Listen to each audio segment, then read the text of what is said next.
심리학에 관심을 갖고 전공 선택을 고민하고 있는 학생들이 있다면, 고등학생이겠죠? 학생들이 있다면 도움이 될 수도 있겠네요.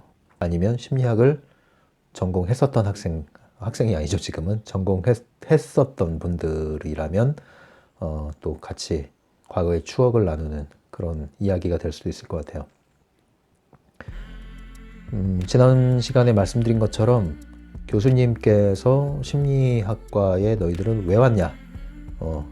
뭐 하는 데인 줄 알고 왔냐? 뭐 이런 질문을 했고, 학생들은 한 명씩 앞에 나와서 심리학과에 오게 된 계기, 이유 이런 것들을 얘기했다고 말씀드렸는데요. 크게 세 가지가 있다고 그랬죠. 지금은 어떤지 모르겠어요. 제가 당시에 저의 학과는 그랬습니다. 동기들은 그랬죠. 첫 번째는 각종 미디어를 통해서 접한 심리학자의 모습에 반했다. 나도 그런 사람 되고 싶다. 되게 재밌을 것 같다. 두 번째, 프로이트 책을 보고서 재밌어서 또는 관심을 갖게 되었다. 호기심을 갖게 됐다. 그러나 제가 말씀드렸듯이 심리학과에서는 프로이트를 그들의 관심만큼 크게 다루지 않는다는 거. 세 번째는 인간에 대한 관심, 나 자신에 대한 관심, 내면에 대한 관심. 이건 경험에서 어떤 심리적인 문제를 경험을 했기 때문인 것일 수도 있고 또는 아닐 수도 있고 그렇죠. 그러면 나는 왜 심리학과에 진학하게 되었나?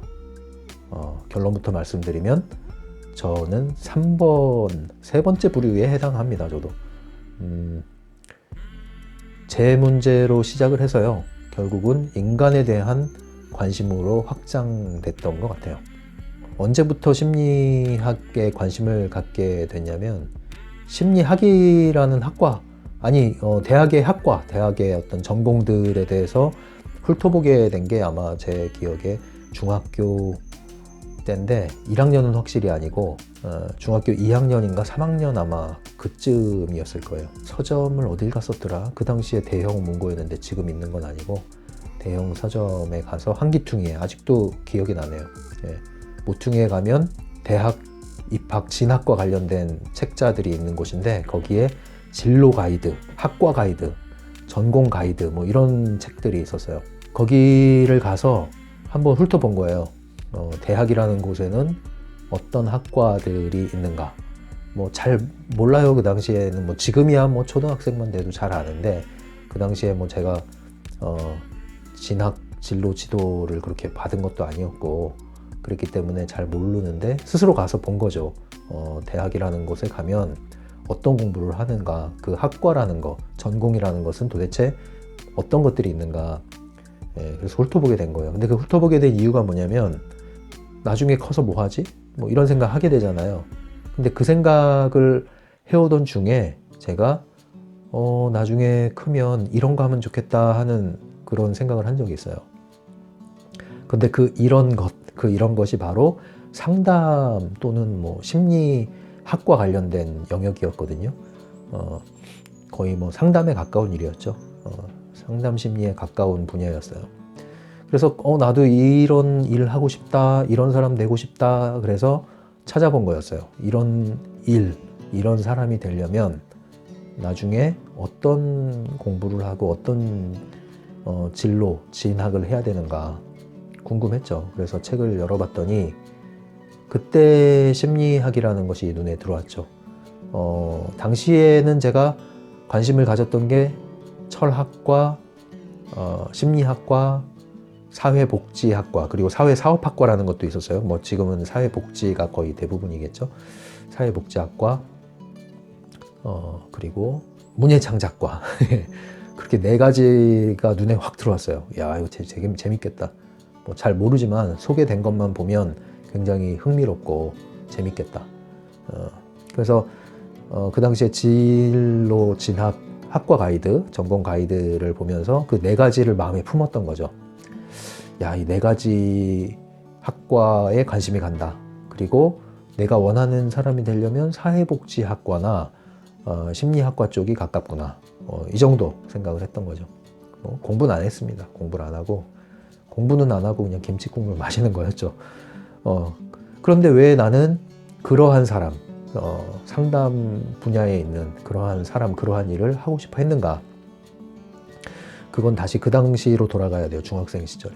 중학생 시절에 제가 좀 적응하길 힘들어했어요. 중학교 때. 뭐 특별히 어디 뭐 정신적으로, 신체적으로 문제가 있던 건 아니고요. 제가 문화 충격을 받았던 거죠. 요즘에야 그 충격 받을 일이 별로 없을 것 같은데, 제가 자라던 시절만 해도 뭐 인터넷이라는 것도 없고, 뭐 공중전화 쓰던 시절이기 때문에, 핸드폰, 스마트폰도 없던 시절이기 때문에, 그 당시에는 같은 서울이라 할지라도 서울 변두리와 그리고 서울 중심, 소위 말하는 강남 8학군과는 큰 격차가 있었습니다. 제가 변두리 출신인데 그 변두리에서 강남 8학군 소식을 들으면 딴 나라 같았어요. 정말 머릿속에 이렇게 그림을 그리게 되는, 왜냐하면 경험을 안 해봤기 때문에 마치 저 산 너머에는 어떤 게 있을까 이런 생각을 하듯이 그림을 그리게 되는 그런 딴 나라였어요. 제가 초등학교 때 강남 8학군에 있는 학교에서 정근을 오신 선생님이 담임 선생님이었는데, 그 선생님이 이야기하는 것만 들어도 정말 딴 나라. 상상이 잘 안 갔죠. 그런데 제가 전학을 가게 되는 거죠. 소위 말하는 강남 8학군으로.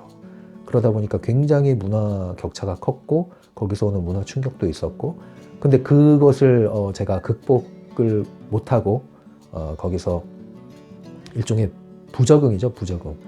적응을 힘들어하기 시작을 했어요. 근데 그게 뭐 요즘에야 뭐 학교에도 학교 상담사가 있어서 학생들 정신보건 혹은 뭐 생활 관리를 하게 되는데, 그 당시엔 그런 개념이 없었잖아요. 그러다 보니까 저 혼자서 소가리를 하면서 그렇다고 해서 뭐 부모님과 이렇게 친밀한 대화를 나누는 뭐 그런 것도 아니었기 때문에, 또 성격도 굉장히 내성적이었기 때문에 혼자 소가리를 많이 했죠. 소가리. 혼자 생각이 많아지죠. 생각이 많아지면 그 생각을 또 낳습니다. 생각은 생각을 낳고, 생각은 생각을 낳고, 생각은 또 생각을 낳고, 그래서 거대한 생각이 나를 사로잡습니다. 내 생각을. 그래서 우울감에 계속 사로잡히게 되면요, 우울한 생각을 계속 하게 되면 그 우울증이라는 게 우울이 나를 사로잡는 거예요. 내가 우울이라는 늪에 빠져서 나오지 못하는 거예요. 그리고 나중에 나오고 싶어 짐과 동시에 또 나오는 것을 두려워하게 되죠. 그리고 우울이 또 맛이 있거든요, 나름대로. 묘한 겁니다. 어쨌든 그러한 늪과 같은 곳에 제가 빠지게 된 거죠.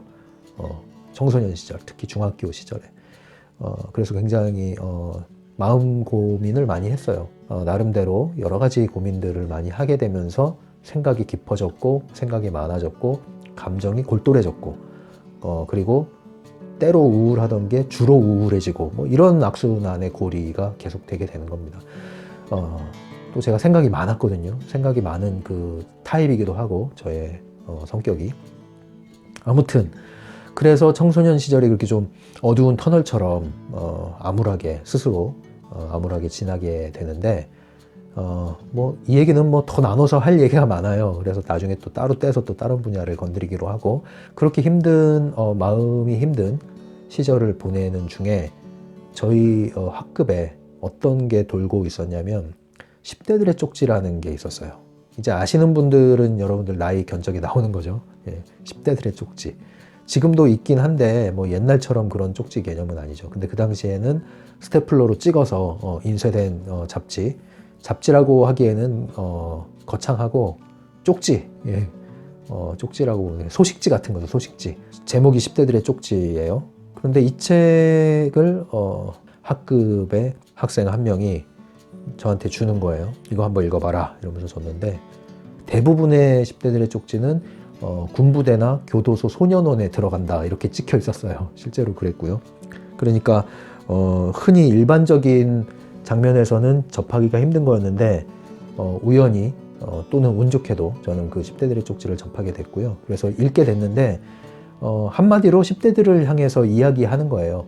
다른 것은 다 기억이 안 나는데 유일하게 그 10대들의 쪽지에서 가장 강렬하게 인상을 받았던 게 그 잡지의 발행인인 김형모 선생님.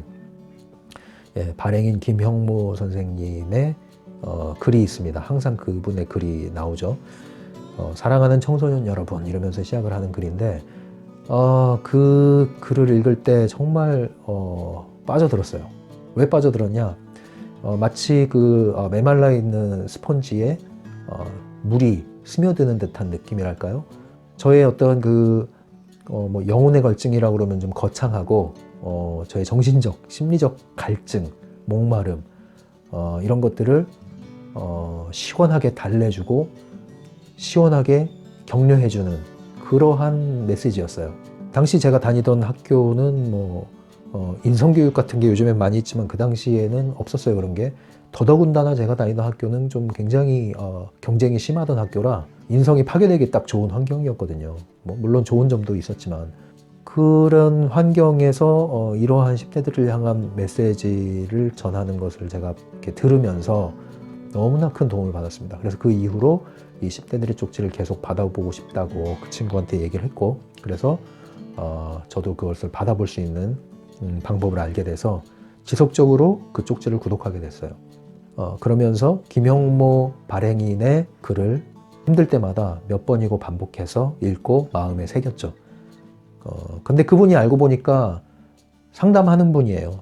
넓은 관점에서 보면 상담하시는 분이고, 그분이 상담 심리 분야에 종사하는 분인 거죠. 넓게 보면.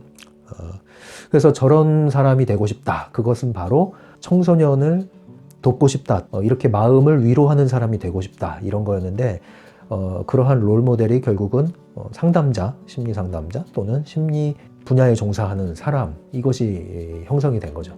예, 그래서 제가 그 꿈을 계속 꾸면서 진로에 관심을 갖게 되자 결국에는 이런 사람이 되려면 어떻게 해야 될까 하다가 알게 된 게 심리학과에 가야겠다. 심리학과를 가면 이러한 사람이 될 수 있는 길에 진입을 하겠구나. 이렇게 이제 막연하게 공부는 안 하고 그냥 막연하게 그렇게 생각했던 게 중학교 시절이에요. 그렇게 저는 심리학과에 진학하는 꿈의 씨앗을 그때 심게 됐고, 그 마음이 변하지 않더라고요. 조금도 변하지 않고, 물론 대학에 갈까 말까 변했죠 나중에. 근데 대학을 간다는 전제가 있다면 심리학과 외에는 관심이 없었어요. 정말로 그때 생각했던 철학과 그리고 문예창작과 사회복지학과 이거 다 떨어져 나가더라고요. 물론 관심이 있죠. 그래서 나중에 대학에서 이제 그런 수업도 듣긴 했지만 결국에는 심리학이 내가 해야 될 전공이구나, 학문이구나 이러한 생각은 갈수록 더 굳어졌어요. 그래서 심리학과, 내가 대학을 간다면 심리학과에 가기 위해서 대학을 가는 거다. 심리학과에 가지 않는다면 대학을 갈 별 의미가 없다. 이 정도 생각할 정도로 심리학은 저에게 입학 전부터 굉장히 저를 끌어당기고 있었습니다. 여러분들은 어떠신가요? 심리학을 전공했거나 하고 있는 여러분들은 어떤 계기로 심리학과에 오게 됐나요? 여러분들 마음의 깊이 꿈을 가지면 그 꿈이 이루어진다는 것은 틀린 말은 아니에요. 맞는 말이에요. 다만 꿈만 꾸면 그것은 꿈일 뿐이죠. 열정도 마찬가지죠. 열정만 가지고는 열을 낼 뿐이다. 이런 얘기가 있잖아요. 하지만 꿈조차 없다면 그 길은 지속되기가 어렵다. 그리고 길을 잃기 쉽다. 그래서 여러분들이 소중한 꿈들을 꿀 뿐 아니라 키우고 그 꿈에 이룰 수 있도록 여러분들이 그 꿈을 향해서 한 걸음 한 걸음 나아갈 수 있다면 여러분들은 정말 훌륭한, 특히 이제 심리학 분야에 진입하시고자 하는 분들은 할 일이 엄청 많습니다. 엄청나게 많고 해야 할 일들이 특히 한국 사회에서 이 심리학이 기여할 수 있는 분야가 무궁무진합니다, 지금. 그래서 여러분들 훌륭한 심리학도들이 되기를 바라면서 이만 이야기 마치겠습니다. 심리맨이었어요. 다음 시간에 또 만나도록 하고요. 계속 이야기 보따리를 좀 풀어낼 테니까, 한동안은 이야기 위주로 이렇게 풀어낼 테니까 좀 말이 어눌하고 좀 지루하더라도 차 한잔 놓고서 편안하게 들으시고, 너무 지루하면 잠 안 오실 때 틀어놓고 들으시고요. 좀 도움을 주고 싶다, 좀 더 소통을 하고 싶다 하시는 분들은 댓글 글 남겨주시고 좋아요, 구독 한번 눌러주시면 어찌 감사하지 않으리.